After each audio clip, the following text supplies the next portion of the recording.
एक गांव की रहने वाली अंशिका अपनी स्कूल की पढ़ाई ख़त्म कर चुकी थी। स्कूल के बाद की पढ़ाई के लिए उसे करीब 7 घंटे का सफ़र कर एक शहरी जगह जाना पड़ता था, जहां बहुत सारे कॉलेज थे।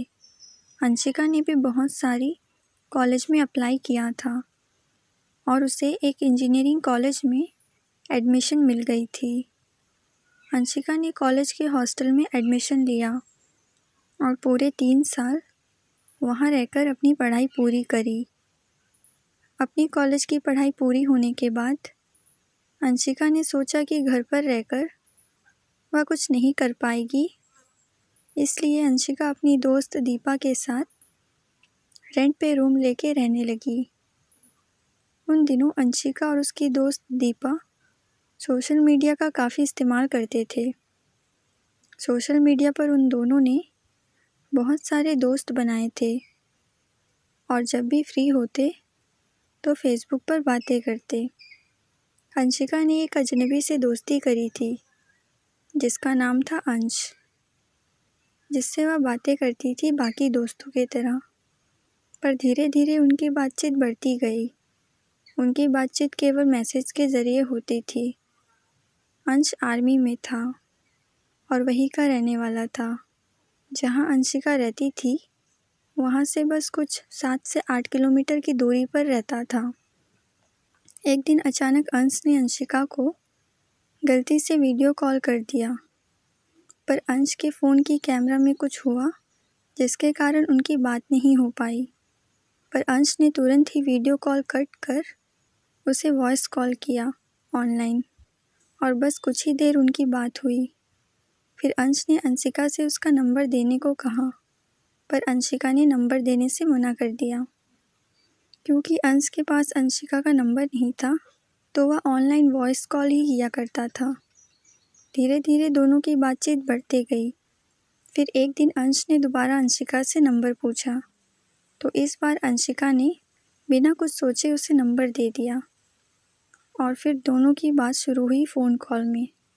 अब अंश जब भी फ्री होता तो अंशिका को कॉल करता। दोनों में बातचीत इतनी बढ़ गई कि वह रात रात भर बातें करते। अंश अपने आराम के समय पर भी बातें करता। दोनों को एक दूसरे से बातें करना पसंद था। फिर एक दिन जब दोनों रात में बात कर रहे थे तब अंश ने अंशिका को प्रपोज कर दिया, पर अंशिका ने उसे मजाक में लिया और उसे मना कर दिया। तब अंश ने सोचा कि कहीं दोस्ती ना टूट जाए, इसलिए उसने नींद में होने का बहाना किया और कहा, क्या मैंने कुछ गलत कहा क्या? दरअसल मैं नींद में था। ये कहकर अंश ने बात टाल दी, पर फिर भी उनकी बातें बंद नहीं हुई। दोनों अब भी बहुत बातें करते थे। फिर एक दिन अंश ने दोबारा अंशिका को प्रपोज किया और बहुत इमोशनल हो गया। इस बार अंशिका ने अंश को हाँ कर दी।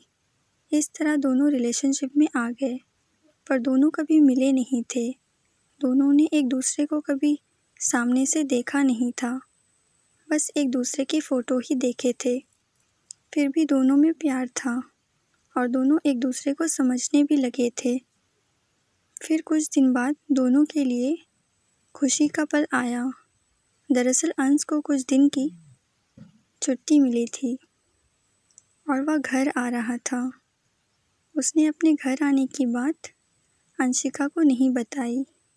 अंश उसे सरप्राइज़ देना चाहता था। जब अंश वहाँ पहुँचा जहाँ अंशिका रहती थी तो उसने उसे कॉल कर कहा कि बाहर निकलो, मैंने किसी के हाथ में मिठाई भेजे हैं, तुम जाकर ले लो। पर अंशिका जाने को तैयार नहीं थी। उसे मजाक लग रहा था, लेकिन अंश के बार बार कहने पर वह मान गई और बाहर निकली। जब वह बाहर गई तो उसने एक लड़के को खड़े देखा जो बहुत सारे बैग लिए खड़ा था। अंशिका शर्मा कर अंदर की ओर छुप गई। उसे पता चल गया था कि वहाँ खड़ा लड़का कोई और नहीं बल्कि अंश ही है। अंशिका ऐसे सरप्राइज़ पाकर बहुत खुश हो गई थी, लेकिन बाहर जाकर अंश से मिलने शर्मा रही थी। पर अंश ने उसे बाहर आकर मिलने को कहा और कहा अगर वह नहीं आएगी तो मैं चला जाऊंगा। अंशिका बाहर गई और इस दिन हुई उनकी पहली मुलाकात। दोनों मिले, बातें करे, फिर अंश घर चला गया और कुछ दिन बाद दोनों घूमने गए। दोनों एक दूसरे से मिलकर बहुत खुश थे और इस तरह से हुई उनकी प्यार की शुरुआत। Please subscribe for more friends.